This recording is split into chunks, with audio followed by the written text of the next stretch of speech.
Welcome back. Well, each year the Big Apple plays host for unveiling some of the hottest new cars. And here with a glimpse of the New York Auto Show before it opens to the public is Head of Consumer Affairs for General Motors. It's James Bell. Good morning to you, James. Good morning. Thanks so much for having me on. Absolutely. I love auto shows, and I think so many people do as well because so many new things are unveiled. We get to see sneak peeks of what's going to be coming on the market. So what's going to be unveiled today? Is there anything exciting and new? Well, it's as sneak peek as possible because about 10-15 minutes ago we just introduced the all-new Chevrolet Malibu. This is a mid-size sedan, goes into a very tough segment against vehicles like the Toyota Camry, the Honda Accord, the Ford Fusion. But you know, Chevrolet has always had a good vehicle there, but not a great vehicle. One that really stood out from a design perspective and interior space and utilities perspective. And that's been addressed. This new Malibu, gorgeous to look at, very lightweight, so it's going to be a lot of fun to drive and have some great fuel efficiency and power options. So it's going to be, well, I mean, you can see the crowd here. They won't leave the car alone, so obviously something's right about it. It's pretty too. It's real sleek. I like it. I like the fact that they revealed it in a white color, kind of interesting there. How about in terms of like infotainment or safety? Those are things that people are always looking for in ratings when they're buying a new car.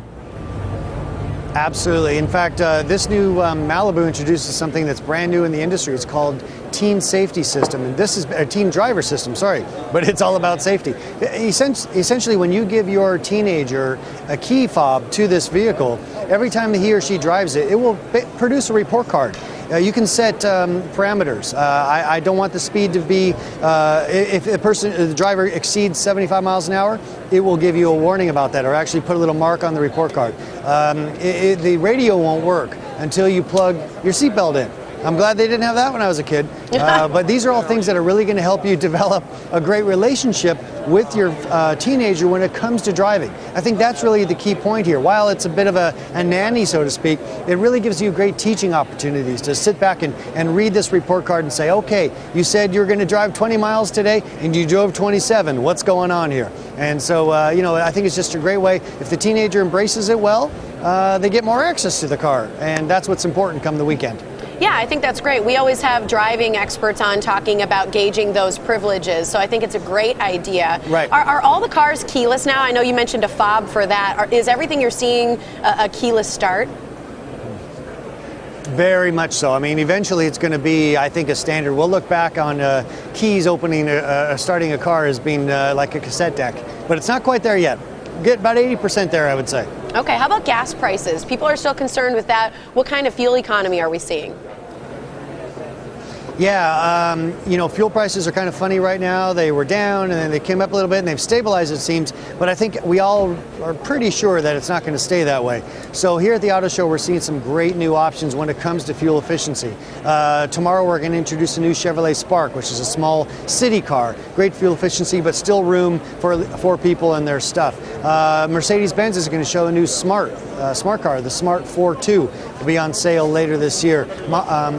Scion is showing a new sedan, brand new in their lineup, called the IA. And then, you know, back to this Malibu, we've got a hybrid version of it coming out at the same time as the standard gasoline power version that will do 48 miles per gallon. So think about that, 48 miles per gallon average in a proper full-size 5-passenger sedan. I think it's going to be a really very popular option for a lot of families. Maybe who don't think about hybrid first, but then see the benefits and are going to jump on it.